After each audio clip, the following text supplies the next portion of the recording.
Hello everyone, today I am going to give a quick tutorial on feature based panoramic image stitching used in MATLAB. So there is a code which is written for the following problem statement. So let's just run this code first and try to understand the output.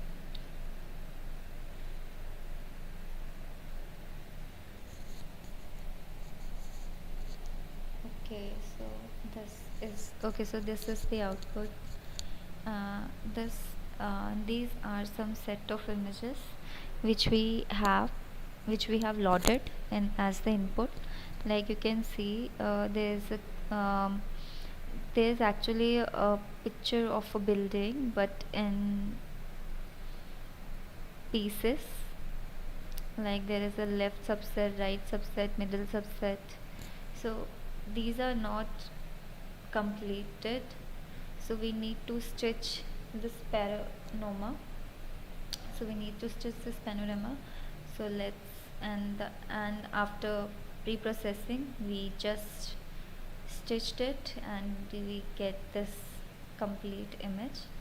So this was the output. So let's just try to understand the code, what this code is doing.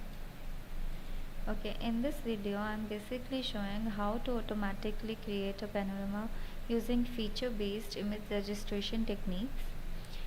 As we know, feature detection and matching are powerful techniques that are used in many computer vision applications such as image registration, tracking, and object detection. In this video I am basically showing uh, in this video I'm basically showing a feature based technique tracking and object detection. So feature based techniques are used to automatically stitch together set of images, and the procedure for image searching is an extension of feature based image registration. Instead of registering a single pair of images, multiple image pairs are successively registered relatively each other to form a panorama. As you can see here, multiple images are stitched together to create a panorama. Okay, so let's just understand the code. In step 1 we are basically what we are doing, we are loading a image set, and that image set in this code contains a picture of panorama, and these pictures were taken with an smartphone camera. um, and by sweeping the camera from left to right along with horizontal to vertical. So in this we are just loading the images, and after that we are displaying the images that are to be stitched. In step 2, consists of register the image pairs to create the panorama. Start by registering successive image pairs using the following procedure. First we need to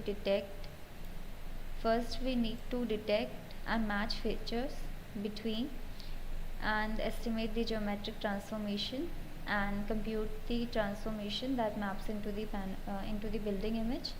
So first we need to read the image from the image set. So we are reading the image, then we are initializing the features for image set, and after that we are transforming to the identity matrix. We just need to note one thing, that the projective transform is used here because the building images are fairly close to the camera.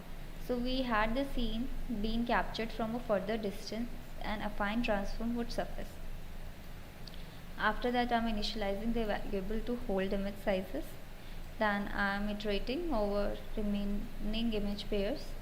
After that I am converting the image to the grayscale. Then I am saving the image size. After that I am detecting and extract the search feature.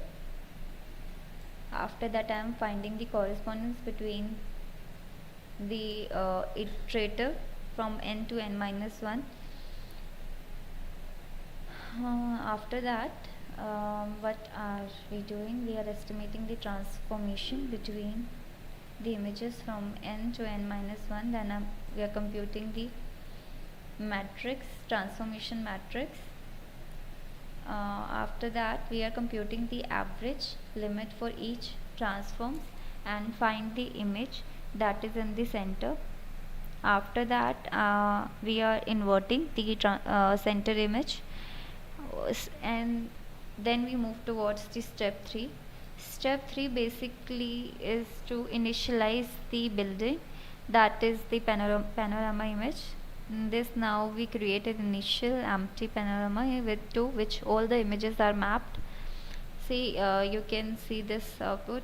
In this, all the stitches images are mapped together in only one window.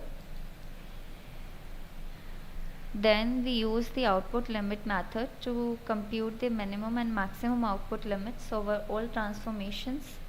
These values are basically used to automatically compute the size of the panorama. Then we are finding the minimum and maximum output limits. After that we are computing the width and height of panorama. Then we are initializing the empty panorama. After that we move towards the step 4. That step 4 is basically to create the building. We use iWrap function to map images into the panorama and use vision. That alpha blender to overlay the image together we are using. Then we are creating a 2D spatial reference object that is defining the size of the panorama. Then at the last we are creating the panorama and overlay the wrapped image onto the panorama, as you can see in figure 2, and we get the output and displaying it by using AmpShow function. That's how this code is implemented.